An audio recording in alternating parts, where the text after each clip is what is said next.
comme il y a beaucoup d'inflation par un afflux de monnaie significatif de la Banque Centrale Européenne et par les banques en général, et par l'État, qui a soutenu l'économie de façon considérable, avec un endettement supplémentaire de 600 milliards, beaucoup de liquidités, ça crée des bulles et ça crée de l'incertitude.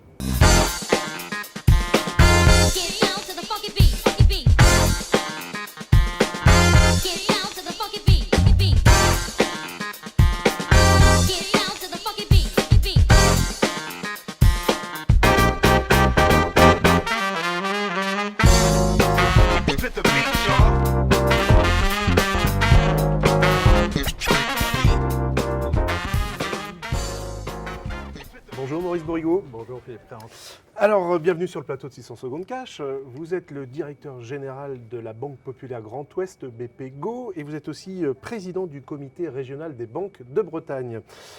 Nous sommes à la veille d'une rentrée qui s'annonce un peu explosive quand même, des dépenses publiques qui ne cessent de croître, une inflation comme la France n'en a jamais connue, une flambée des matières premières, une croissance atone. Est-ce que vous êtes inquiet ? Je ne suis pas inquiet, je suis réaliste, je suis joyeux et réaliste.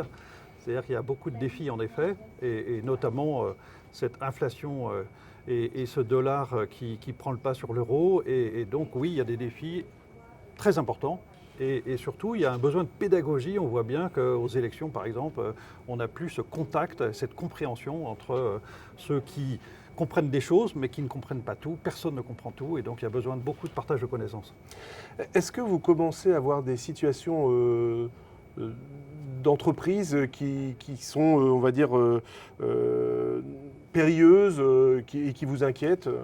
Oui, bien sûr. Bien sûr, il y a plusieurs secteurs qui sont particulièrement concernés. On est toujours dans le post-Brexit, donc il y a toujours des phénomènes qui se sont ajoutés avec la guerre en Ukraine, et notamment la disponibilité des matières, le prix des matières, le transport des matières, cette indisponibilité, et puis des défis très importants dans le BTP, dans les transports, dans les transitions énergétiques, qui sont autant de potentiels. Les transitions sont un potentiel absolument énorme, plein d'opportunités, et puis des défis pour beaucoup d'entreprises. Donc c'est difficile de dire qu'un secteur a des difficultés. Dans un secteur, il y a des entreprises qui se développent beaucoup et d'autres qui souffrent. Et ça dépend aussi de la façon dont elles avaient accumulé ou non pour des jours plus difficiles. Oui. Est-ce que la situation est différente de la crise de 2008 de la crise Covid il y a 2 ans? Oui, la nature de la crise est différente. Là, on a une vraie crise d'offres parce qu'on a eu une panne de l'économie, plus ou moins organisée, pour se protéger pour des raisons sanitaires.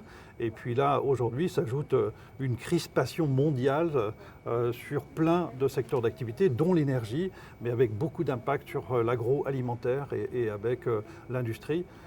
Seuls les services, aujourd'hui, ont une résilience tout à fait remarquable, et parce que ça correspond aussi à des besoins énormes dans la société, ces besoins de services, de relations humaines. Et pour ce qui est de la production, ce sera plus compliqué. Et donc cet ajustement des prix, parce qu'un euro qui vaut $1, c'est évidemment un coût supplémentaire pour l'importation notamment de l'énergie. Et donc c'est de l'inflation importée, c'est traditionnel. Et comme il y a beaucoup d'inflation par un afflux de monnaie significatif de la Banque Centrale Européenne et par les banques en général, et par l'État, qui a soutenu l'économie de façon considérable, avec un endettement supplémentaire de 600 milliards, beaucoup de liquidités, ça crée des bulles et ça crée de l'incertitude. Maurice Bourrigaud, avant de poursuivre, je vous propose qu'on fasse une petite pause avec un arrêt sur image sur le comité régional des banques de Bretagne.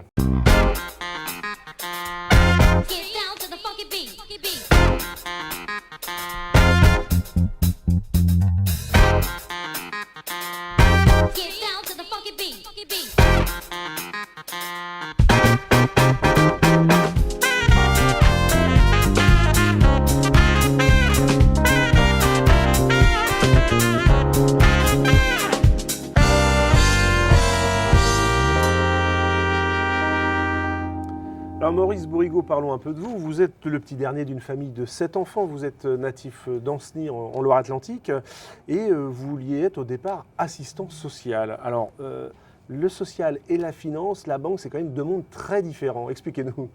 Oui, c'est vrai, mais bon, c'est un contexte familial avec une proximité très grande de mon grand-père qui a été maire pendant 18 années de notre village de 800 habitants, et puis des parents très engagés aussi auprès des autres. Et donc j'ai côtoyé une assistante sociale pendant quelques années. Je rêvais de faire son métier parce que c'était quelqu'un de sympa, qui avait une belle petite voiture, une Ami 8, et c'était mon idéal. Et puis finalement, vous avez glissé vers la banque. Qu'est-ce qui vous plaît tant dans ce secteur ? Ce qui me plaît, c'est que c'est un métier de service. C'est un métier de service et c'est un métier d'intermédiaire entre les épargnants et les emprunteurs, entre la finance et l'économie réelle, entre tous les agents économiques. Et donc voilà, c'est un métier de contact, un métier humain. Je ne l'ai pas dit en introduction, vous êtes aussi fils d'agriculteur. Vous auriez très bien pu vous tourner aussi vers ce monde-là, ce secteur-là. Vous ne l'avez pas fait. Pourquoi ? Parce que c'est un frère qui a choisi de reprendre l'exploitation familiale. Et puis parce que c'est un secteur qui est très proche de moi, mais je peux lui être utile aussi dans mon métier de banquier. Oui. Vous avez un regard particulier sur ce secteur-là aujourd'hui en tant que banquier, ça vous intéresse C'est probable. Ouais. C'est probable que l'atavisme familial joue quelque part sur l'agroalimentaire, parce que nourrir les hommes, c'était la conscience qu'avait mon papa, ouais. Qui était un amateur de Victor Hugo et de lecture en général. Et cette conscience de nourrir les hommes, c'est quand même extrêmement décisif. Il y a besoin à la fois de sécurité et de plaisir. Et c'est un métier formidable. Et en particulier en Bretagne, où ça représente un certain poids économique, n'est-ce pas ? En Bretagne, c'est l'agroalimentaire, c'est assez magique. Ouais. Vous êtes aussi amateur d'art moderne. Est-ce qu'il y a un artiste ou une artiste qui vous plaît particulièrement ? Non, il n'y a pas d'artiste. Vous voyez, je viens de découvrir Sandrine Plante, qui est une artiste qui fait des sculptures à la mémoire pour développer cette mémoire de l'esclavage. Et comme j'habite dans le bassin de Nantes-Saint-Nazaire, c'est vrai que ça me parle particulièrement ce qu'elle fait, et elle fait des choses magnifiques. Puis alors j'ai lu que vous aviez le même tailleur que François Hollande à Limoges. Alors expliquez-nous cette... Non, ça c'est le hasard de la vie. C'est le hasard de la vie. J'ai rencontré ce tailleur qui fait aussi de l'industrie, il fait du sur-mesure, il fait aussi de l'industriel, et c'est les hasards des rencontres. Simplement, il m'a confié comment il vivait ses rendez-vous avec ce président de la République. Et on peut dire aussi que vous avez travaillé en fait longtemps aussi à Limoges et en Auvergne. C'est ce qui explique aussi en Auvergne et en Limousin, absolument. Ouais. Bon, on voit en tout cas que vous n'avez pas choisi les tailleurs de François Fillon. Non, merci. Et je m'achète mes lunettes de soleil. Maurice Bourrigaud, tradition dans cette émission avec ce petit cadeau, alors qu'il y a un gros cadeau cette fois-ci pour notre invité. Je vais vous le donner dans quelques instants. Mais avant cela, on va faire une petite pause avec la Minute Orange.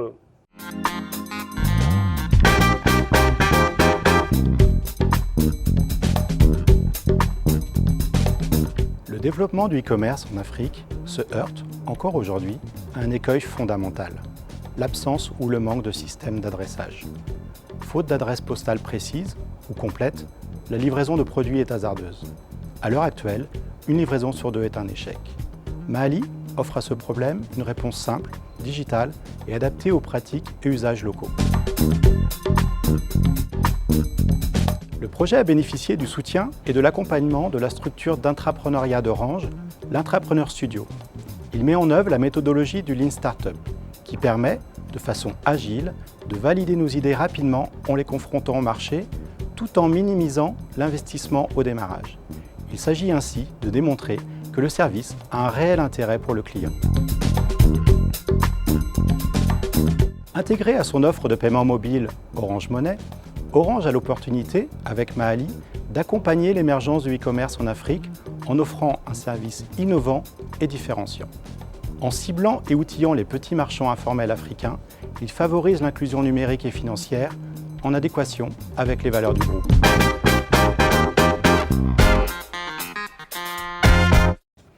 Retour sur le plateau de 600 secondes cash au Works. Maurice Bourrigaud, voici votre cadeau. Je vous laisse l'ouvrir avec un très beau papier, comme vous pouvez le constater. Oui. En effet, je vais garder le papier, je vais garder l'emballage pour jouer avec l'emballage. Oh là là, magnifique. Magnifique, poétique. Voilà. Donc, j'imagine que vous voyez à peu près à quoi correspond ce clin d'œil. Un beau plateau. Ça pourra égayer vos bains aussi, si vous voulez. Donc, le 6 novembre, la mythique Route du Rhum qui va s'élancer. Vous êtes un passionné de voile, je crois.